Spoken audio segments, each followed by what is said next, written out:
నమస్కారం S channel news కి స్వాగతం. ఈనాటి ముఖ్యాంశాలు. చార్మినార్ పరిధిలోని గుల్జార్ హౌస్ ఘటనపై దిగ్భ్రాంతి వ్యక్తం చేసిన ప్రధాని మోదీ, సీఎం చంద్రబాబు. మృతుల కుటుంబానికి 2 లక్షల నష్టపరిహారం ప్రకటన. ప్రధానితో మంత్రి నారా లోకేష్ కుటుంబ సమేతంగా భేటీ. రాష్ట్ర అభివృద్ధికి సహకరిస్తున్న ప్రధానికి ప్రత్యేక ధన్యవాదాలు. రాత్రిపూట గస్తీని కట్టుదిట్టం చేసిన ఎన్టీఆర్ జిల్లా పోలీసులు.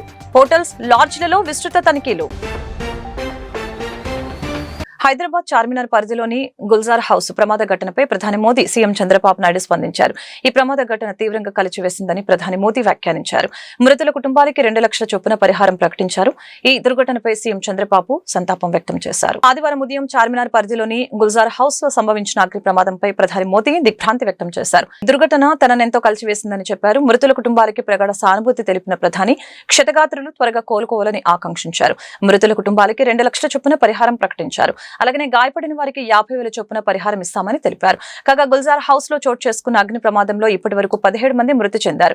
మృతుల్లో 8 మంది చిన్నారులు ఉన్నారు. ఇవాళ ఉదయం భవనం మొదటి అంతస్తులో ఒక్కసారిగా భారీగా అగ్ని కీలలు ఎగిసిపడ్డాయి. దీంతో భారీగా ప్రాణ నష్టం సంభవించింది. మంటల్లో చిక్కుకున్న కొందరిని అగ్నిమాపక సిబ్బంది కాపాడి యశోద, మలక్పేట, ఉస్మానియా, DRDO, అపోలో ఆసుపత్రులకి తరలించారు. గుల్జార్ హౌస్ లో అగ్ని ప్రమాద ఘటనపై ఏపీ సీఎం చంద్రబాబు నాయుడు దిగ్భ్రాంతి వ్యక్తం చేశారు. ఈ ఘటనపై సంతాపం తెలిపిన ముఖ్యమంత్రి మృతుల కుటుంబాలకి సానుభూతి తెలిపారు. క్షతగాత్రుడు త్వరగా కోలుకోవాలని ఆకాంక్షించారు. రాష్ట్ర పురోగతికి నిరంతరం చేయూతను అందిస్తున్నందుకు ప్రధాని నరేంద్ర మోదీకి లోకేష్ ధన్యవాదాలు తెలిపారు. జాతీయ భద్రత, దేశ పురోగతి కోసం ప్రధాని అందిస్తున్న బలమైన నిర్ణయాత్మక నాయకత్వానికి కృతజ్ఞతలు తెలిపారు. ప్రధానమంత్రి నరేంద్ర మోదీతో రాష్ట్ర మంత్రి, టీడీపీ ప్రధాన కార్యదర్శి నారా లోకేష్ సమావేశమయ్యారు. సతీమణి బ్రాహ్మణి, కుమారుడు దేవాంశ్తో కలిసి ప్రధాని అధికార నివాసం ఢిల్లీలో లోక కళ్యాణ మార్గ్కి వెళ్లిన లోకేష్ రాత్రి 9:30 ప్రధానితో సుదీర్ఘంగా భేటీ అయ్యారు. కేంద్రం, రాష్ట్రంలో ఎన్డీఏ ప్రభుత్వం అధికారంలోకి వచ్చిన తర్వాత ప్రధాని మోదీ తొలిసారి ఈ ఏడాది జనవరి 8న అనకాపల్లి జిల్లా పూడిమలకలో NTPC గ్రీన్ హైడ్రోజన్ ప్రాజెక్టుకి శంకుస్థాపన కార్యక్రమంలో పాల్గొనడానికి వచ్చిన సంగతి తెలిసిందే. ఈ నెల 2న అమరావతి పునర్నిర్మాణ పనుల ప్రారంభోత్సవానికి హాజరయ్యారు. ఈ 2 సందర్భాలలో తనకి స్వాగతం పలికిన లోకేష్ ని ఢిల్లీకి వచ్చినప్పుడు తనని ఎందుకు కలవలేదని ఆరా తీశారు. ఈసారి వచ్చినప్పుడు కలవాలని ప్రత్యేకంగా చెప్పారు. ఈ నేపథ్యంలో మంత్రి లోకేష్ ప్రధానమంత్రి అపాయింట్మెంట్ తీసుకుని శనివారం సాయంత్రం కుటుంబ సభ్యులతో కలిసి ప్రత్యేకంగా భేటీ అయ్యారు. ఈ సందర్భంగా మోదీ, లోకేష్ ఆయన కుటుంబ సభ్యులతో కలిసి భోజనం చేశారు. ప్రధానితో సమావేశం లోకేష్ కుటుంబానికి ఎంతో చిరస్మరణీయంగా నిలిచిపోతుందని లోకేష్ కార్యాలయం ఓ ప్రకటనలో తెలిపింది. విజయకృష్ణ సూపర్ బజార్ కి పూర్వ వైభవం తీసుకుని రావాలని నూతన కమిటీని ప్రభుత్వ whip central MLA bonda Uma ఆదేశించారు.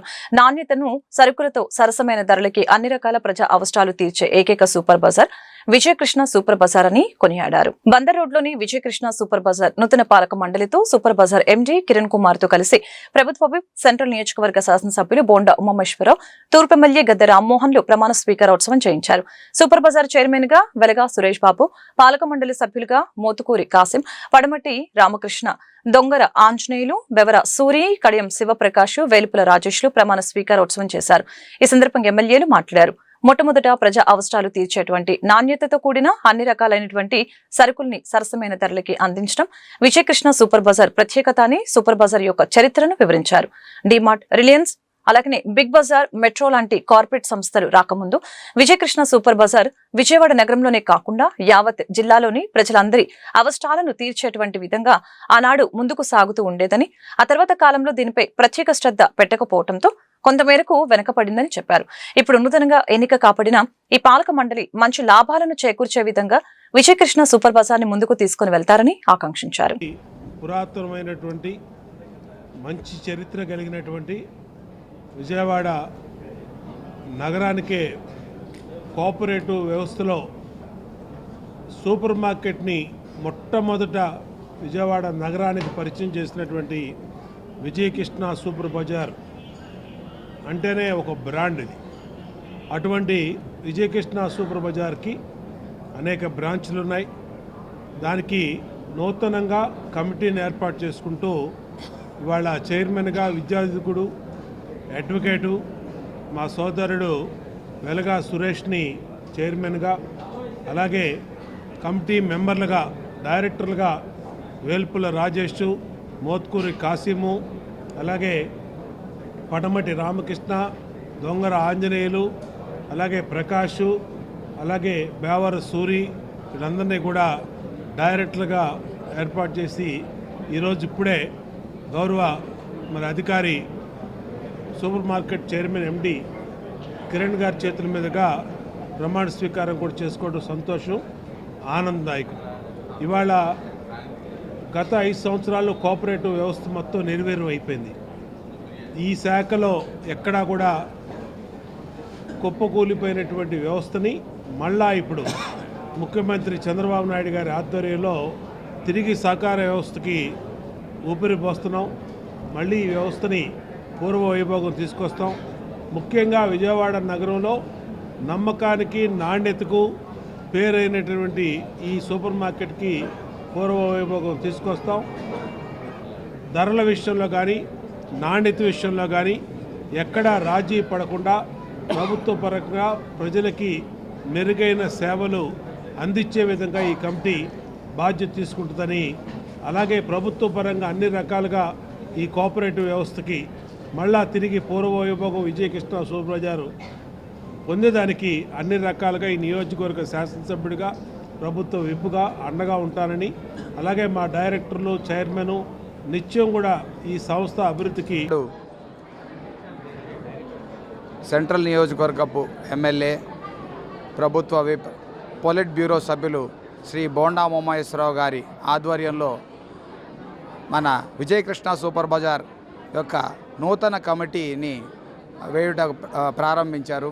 వారి యొక్క ప్రమాణ స్వీకారాలన్నీ కూడా ఈనాడు ఘనంగా ప్రభుత్వ విప్ ఎమ్మెల్యే గారు శ్రీ బోండా ఉమామహేశ్వరరావు గారు మరియు అదేవిధంగా ఈస్ట్ ఎమ్మెల్యే శ్రీ గౌరవనీయులు గద్దె రామ్మోహన్ గారి యొక్క సమక్షంలో ఇవాళ ప్రమాణ స్వీకార మహోత్సవం మరియు యువ నాయకులు శ్రీ బోండా రవితేజ గారి యొక్క ఆధ్వర్యంలో ఘనంగా ప్రారంభించడం జరిగింది.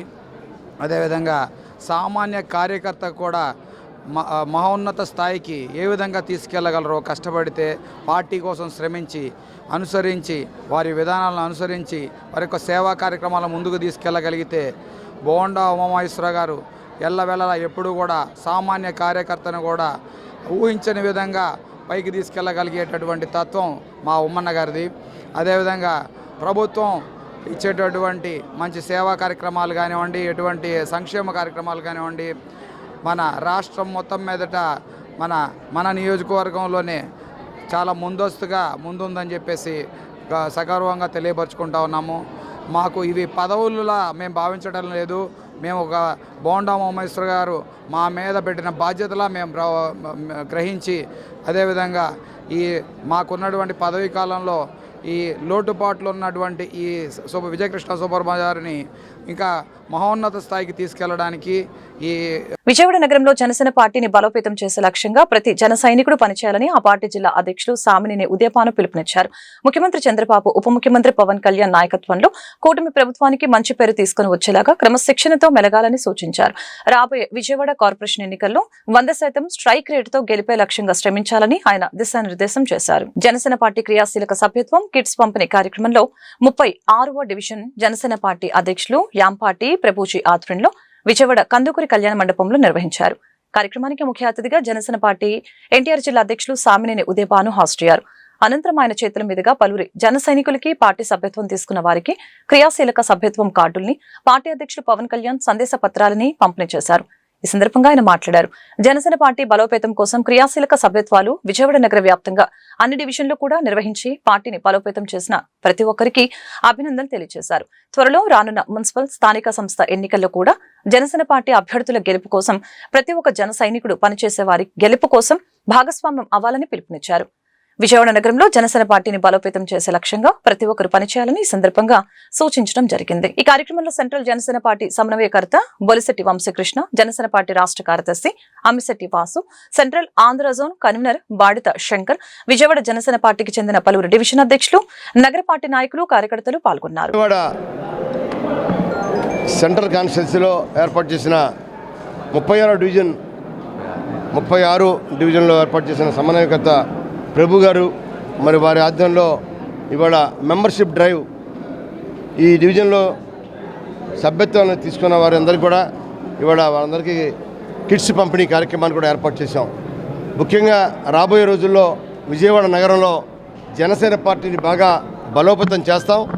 రాబోయే మున్సిపల్ కార్పొరేషన్ ఎన్నికలను కూడా కూటమిలో ఉంటూ తప్పకుండా కూటమి ప్రభుత్వంలో తప్పకుండా కూటమి ప్రభుత్వానికి మంచి పేరు తీసుకొచ్చే విధంగా అలా పవన్ కళ్యాణ్ గారి నాయకత్వంలో ముఖ్యమంత్రి చంద్రబాబు గారి నేతృత్వంలో తప్పకుండా కూటమి నియమ నిబంధనలకు అనుగుణంగా ఉంటూ జనసేన పార్టీని బాగా ముందుకెళ్తామని చెప్పి ఈ కార్యక్రమం యొక్క ముఖ్య ఉద్దేశం. తప్పకుండా ఎవరైతే విజయవాడ నగర ప్రజలు ఉన్నారో నగర ప్రజలందరూ కూడా రాబోయే ఎన్నికల్లో తప్పకుండా జనసేన పార్టీ సేవలు అందించడం ముందుంటుందని తెలియజేస్తారు. సెంట్రల్ నియోజకవర్గంలో 36వ డివిజన్లో వేంపాటి ప్రభు ఏర్పాటు చేసినటువంటి జనసేన సభ్యత్వ నమోదు కార్యక్రమం కిట్లు పంపిణీ. ఈ కార్యక్రమానికి ముఖ్య అతిథిగా మా పెద్దలు ఉదయభాను గారు వారి చేతుల మీదుగా క్రియాశీల సభ్యులందరికీ కూడా కిట్లు పంపిణీ కార్యక్రమం జరిగింది. వారి నాయకత్వంలో ఈ బెజవాడ నగరంలో రాబోయే మున్సిపల్ ఎన్నికల్లో కూటమి ప్రభుత్వంలో మేము ఏవైతే సీట్లు పంపిణీ తీసుకుంటామో అన్నీ కూడా గెలిపిస్తామని, వారి నాయకత్వంలో ఈ బెజవాడ నగరంలో ఎన్ని కార్పొరేటర్లు తీసుకున్నా అన్నీ డంకా పదంగా గెలిపిస్తామని కూడా తెలియజేస్తూ ఈ జనసేన పార్టీని విజయవాడ నగరంలో బ్రహ్మాండమైన బలోపేతం చేసి అందరికీ అందుబాటులో ఉంటామని కూడా అదే రకంగా రేపు నెలలో కూడా మా కార్యాలయం ఉదయభాను గారి నాయకత్వంలో జిల్లా కార్యాలయం కూడా ఓపెన్ అవుతుంది. ఆ రోజు నుంచి ప్రతి ఒక్కరు కూడా కార్యకర్తలకు అందుబాటులో ఉంటూ ఏ సమస్య వచ్చినా భాను గారి నాయకత్వంలో వారికి అందుబాటులో. సెంట్రల్ నియోజకవర్గం 36 డివిజను అధ్యక్షులు ఏంపాటి ప్రభుజీ గారి ఆధ్వర్యంలో క్రియాశీలక సభ్యత్వాలు ఏదైతే సభ్యత్వాలు తీసుకున్నారో వారందరూ కూడా జిల్లా అధ్యక్షులు సామినేని ఉదయభాను గారి చేతుల మీదుగా ఈ రోజున ఈ కార్యక్రమం చేయడం జరిగింది. ఏదైతే కూటమి కలిసి ఎట్లాగైతే 3 పార్టీలు వెళ్తున్నామో రాబోయే రోజుల్లో కూడా అలాగే ముందుకెళ్తాం. ముఖ్యమంత్రి చంద్రబాబు నాయుడు గారు, ఉప ముఖ్యమంత్రి పవన్ కళ్యాణ్ గారి ఆదేశాలు అనర్చాం. రేపు రాబోయే కార్పొరేషన్ ఎలక్షన్లో కూడా గతంలో కూడా 2021లో కూడా జనసేన పార్టీ తరఫున పోటీ చేయడం జరిగింది. కొన్ని డివిజన్లో 1900, 1800, 1700 ఓట్లు కూడా రావడం జరిగింది. బలమైనటువంటి ఈ సెంట్రల్ నియోజకవర్గంలో ఎన్టీఆర్ జిల్లా పోలీసులు నగరంలో ప్రజలకి భద్రత భరోసా కల్పిస్తూ రాత్రి గస్తీని మరింత కట్టుదిట్టం చేశారు. లాడ్జిలు, హోటల్స్ మరియు అనుమానిత ప్రదేశాలలో విస్తృత తనిఖీలు నిర్వహించారు. అనుమానిత వ్యక్తులు అక్రమ రవాణాపై పటిష్టమైన నిఘా ఏర్పాటు చేశారు. ప్రజలకి భద్రత మేమున్నామన్న భరోసా కల్పిస్తూ రాత్రి గస్తీని ఎన్టీఆర్ జిల్లా పోలీసులు మరింత కట్టుదిట్టం చేశారు. ఎక్కడ ఎటువంటి అసాంఘిక కార్యకలాపాలు, అవాంఛనీయ సంఘటనలు జరగకుండా కట్టడి చేస్తూ ప్రజలకి ఎల్లప్పుడూ అందుబాటులో ఉండాలని incharge police commissioner Sarvashreshth Tripathi ఆదేశాల మేరకు అడ్మిన్ డీసీపీ కేజీవి సరిత ఆధ్వర్యంలో ప్రతిరోజు రాత్రి గస్తీ మరింత కట్టుదిట్టం చేశారు. ప్రత్యేకంగా పోలీస్ బృందాలను, పోలీసు వాహనాలను ఏర్పాటు చేసి ముమ్మరంగా వాహనాల తనిఖీలు, లాడ్జిలు, హోటళ్లు, నిర్జన ప్రదేశాలలో తనిఖీలు నిర్వహిస్తూ అనువనువున క్షుణ్ణంగా సోదాలు నిర్వహించడం జరిగింది. అదేవిధంగా రాత్రి సమయంలో తిరుగుతున్న ప్రతి ఒక్కరిని ఆపి క్షుణ్ణంగా విచారించి అనుమానిత వ్యక్తుల్ని ఐరిష్ వాహనం ద్వారా తనిఖీ చేసిన అనంతరం కౌన్సిలింగ్ చేయడం, అనుమానిత వాహనాలని తనిఖీ చేయడం జరిగింది. ప్రజల్లో భద్రతా భావాన్ని పెంపొందిస్తూ మేమున్నామన్న భరోసా కలిగి ప్రశాంత వాతావరణంలో ప్రజలు జీవనం సాగించాలనే ముఖ్య ఉద్దేశంతో అన్ని పోలీస్ స్టేషన్ల పరిధిలో ప్రతిరోజు ముమ్మర గస్తీ నిర్వహిస్తూ అసాంఘిక కార్యకలాపాలపై అడ్డుకట్ట వేసే విధంగా ప్రత్యేక నిఘా ఏర్పాటు చేయడం జరిగింది. ముఖ్యంగా నెంబర్ లేని వాహనాలు, మద్యం, గంజాయి, ఇతర మత్తు పదార్థాల అక్రమ రవాణాపై పటిష్టమైన నిఘా ఏర్పాట్లో భాగంగా ముఖ్య ప్రదేశాలలో లా అండ్ ఆర్డర్ అధికారులు, సిబ్బంది ముమ్మరంగా వాహన తనిఖీల్ని నిర్వహించడం జరిగింది. విజయవాడ నగరంలో ప్రముఖ హీరోయిన్ మెహరీన్ సందడి చేసింది. నేటి తరం యువతీ యువకుల అందానికి ప్రాధాన్యతనిస్తూ వారి అవసరాల నిమిత్తం ఏర్పాటైన ప్రముఖ జావేద్ హబీబ్ సలూన్ ని ఆమె లాంఛనంగా ప్రారంభించారు. విజయవాడ నగర ప్రజలు సలూన్ ని సందర్శించాలని, ఇంత చక్కటి అవకాశాన్ని సద్వినియోగం చేసుకోవాలని కోరారు. రామవరపాడులో నూతనంగా ఏర్పాటు చేసిన జావేద్ హబీబ్ సలూన్ ని ప్రభుత్వ విప్ గన్నవరం నియోజకవర్గ ఎమ్మెల్యే యార్లగడ్డ వెంకట్రావు, హీరోయిన్ మెహరీన్, ప్రముఖ హెయిర్ స్టైలిస్ట్ జావేద్ హబీబ్ తో కలిసి లాంఛనంగా ప్రారంభించారు. అనంతరం సలూన్ ని పరిశీలించి ఇక్కడ అందిస్తున్న సేవల గురించి అడిగి తెలుసుకున్నారు. అనంతరం హీరోయిన్ మెహరీన్ మాట్లాడారు. నేటి తరం యువతీ యువకులు అందానికి ప్రాధాన్యత ఇస్తున్నారని, వారి అవసరాల నిమిత్తం ప్రముఖ జావేద్ హబీబ్ సలూన్ ని ఏర్పాటు చేయడం అభినందనీయమని తెలియజేశారు. అలాగనే తాను కూడా హెయిర్ కి ప్రాధాన్యత ఇస్తానని, రకరకాల హెయిర్ స్టైలిష్ చేయించుకుంటానని చెప్పారు. విజయవాడ నగర ప్రజలకు ఈ అవకాశాన్ని సద్వినియోగం చేసుకోవాలని పిలుపునిచ్చారు. అనంతరం గన్నవరం ఎమ్మెల్యే యార్లగడ్డ వెంకట్రావు మాట్లాడారు. సాఫ్ట్వేర్ ఉద్యోగాన్ని వదులుకొని జావేద్ హబీబ్ లాంటి సలూన్ ని నిర్వాహకులు తన నియోజకవర్గంలో ఏర్పాటు చేయడం సంతోషంగా ఉందని చెప్పారు. ఈ ప్రాంత ప్రజలు బ్యూటీ సలూన్ ని సద్వినియోగపరచుకోవాలని పిలుపునిచ్చారు. అనంతరం ప్రముఖ హెయిర్ స్టైలిస్ట్ జావేద్ హబీబ్ మాట్లాడారు. విజయవాడలో జావేద్ హబీబ్ 9వ సలూన్ ప్రారంభించడం జరిగిందని చెప్పారు. ఆంధ్రప్రదేశ్, తెలంగాణతో పాటు ఇతర రాష్ట్రాలు జావేద్ హబీబ్ సేవల్ని విస్తరించనున్నట్లు తెలిపారు. నమస్కారం. ఫస్ట్లీ మీడియా వాళ్ళకి చాలా చాలా థ్యాంక్స్ ఇక్కడికి వచ్చినందుకు. ఈరోజు విజయవాడలో జావేద్ హబీబ్ హెయిర్ సాలూన్ ఓపెనింగ్ అయింది. సో చాలా హ్యాపీగా ఉన్నాను. అండ్ చాలా హార్డెస్ట్ కంగ్రాచులేషన్స్ టు వీణా గారు అండ్ మొత్తం family for inviting me here. And Javed Habib himself is here to come for this grand launch. So I wish them all the very best. Chala manchi salon mottam chusanu, chala beautiful ga undi. I'm sure services kuda chala manchiga untanu. Next time I come to Vijayawada, now I have a place every time I will come to get myself pampered for sure. Thank you so much. We are grateful. Yes, please do give me the appointment because I think it's going to be always fully booked. And definitely so please meeru andru every time you want to pamper yourself, definitely ikkarki vacheyandi. And like he rightly said that he is for hair. If you ever think about hair, for a haircut or any hair services, the first name that comes in anyone's mind is Javed Habib. So I'm really glad that finally he decided to give a franchisee here in Andhra. I believe this should be the first one. I don't know. Javed Habib brand is a brand which runs almost like 1,000 salons. And we are in 135 cities, we are in 27 states of India. So we are the brand of the country, we are not the brand of Hyderabad or Andhra. If we talk about Javed Habib is an education-based brand because we run 7 academies where we teach people how to cut hair, because you can make any beautiful looking, good-looking salon, but the main thing is the skilling. So we train the skilled people. What services we are offering? We are offering a good haircut, we are offering a beauty, we are offering a makeup. Matlab, if you want to look beautiful, handsome, trendy, or fashionable, only one place, that is called Javed Habib. That's why people call me the hair don. Thank you so much media వాళ్ళందరికీ. Thanks for coming. అలాగే ముందుగా జావేద్ సార్కి, మెహరీన్ గారికి, అలాగే తేజ గారికి thanks for coming and blessing us. And I'm so happy franchise తీసుకున్నందుకు. జావేద్ గారు వస్తేనే సక్సెస్ వచ్చేసిందని అనుకుంటున్నాను. అలాగే ఇక్కడ చాలా ఫెసిలిటీస్ అనేవి లగ్జరియస్గా చాలా ఎమ్యూనిటీస్తో ప్రొవైడ్ చేశాము. ఇక్కడ ఎన్కేపాడు నుంచి ఇప్పుడు కరెన్సీ ఈ రాంవరపాడు వరకు ఏది ప్రీమియం సలూన్ అనేది లేదు. చాలా రీసెర్చ్ చేసి పెట్టడం అనేది జరిగింది. లగ్జరియస్గా ఉంటుంది. వీకెండ్స్ చక్కగా ఫ్యామిలీ అందరూ రావడానికి విఐపి రూమ్ అనేది కూడా ఉంది. చక్కగా ఫ్యామిలీ అంతా ఒక చోట చేయించుకుంటానికి. Please do come visit and pamper yourself. Thank you.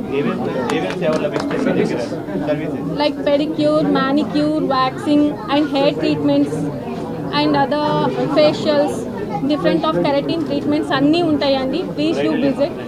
Bridal కూడా ఉంటుందండి. విఐపి రూమ్లో ప్రొవైడ్ చేస్తాం. చాలా లగ్జరియస్గా ఉంటుంది.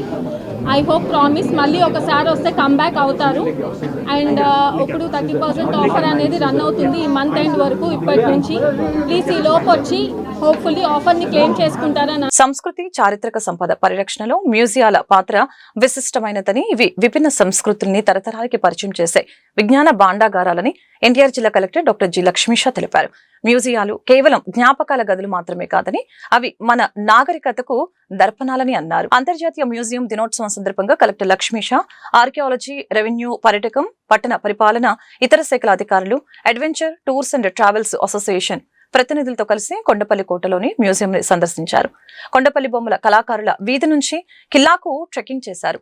ఈ సందర్భంగా కలెక్టర్ లక్ష్మీషా మాట్లాడారు. వేగంగా మారుతున్న సమాజంలో మ్యూజియాల భవిష్యత్తు అనే ఇతివృత్తంతో ఈ ఏడాది అంతర్జాతీయ మ్యూజియం దినోత్సవాన్ని జరుపుకుంటున్నామని తెలిపారు.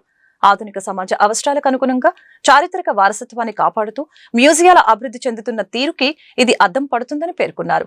చారిత్రక ఔన్నత్యాన్ని కళ్ల ముందుంచే సజీవ తరగతి గదులైన మ్యూజియాలని ప్రజలు, ముఖ్యంగా యువత, విద్యార్థులు సందర్శించాలని కోరటం జరిగింది. విజయవాడలోని బాపు మ్యూజియం, కొండపల్లి కోటలోని మ్యూజియం వంటి వాటిని సద్వినియోగం చేసుకోవాలని సూచించారు. వార్తలు ముగించే ముందు ముఖ్యాంశాలు మరొకసారి. చార్మినార్ పరిధిలోని గుల్జార్ హౌస్ ఘటనపై దిగ్భ్రాంతి వ్యక్తం చేసిన ప్రధాని మోదీ, సీఎం చంద్రబాబు. మృతుల కుటుంబానికి 2 లక్షల నష్టపరిహారం ప్రకటన. ప్రధానితో మంత్రి నారా లోకేష్ కుటుంబ సమేతంగా భేటీ. రాష్ట్ర అభివృద్ధికి సహకరిస్తున్న ప్రధానికి ప్రత్యేక ధన్యవాదాలు. రాత్రిపూట గస్తీని కట్టుదిట్టం చేసిన ఎన్టీఆర్ జిల్లా పోలీసులు. హోటల్స్, లాడ్జ్లలో విస్తృత తనిఖీలు. ఈ వార్తలు ఇంతటితో సమాప్తం. మరొక బులెటిన్ మళ్ళీ కలుద్దాం. నమస్కారం.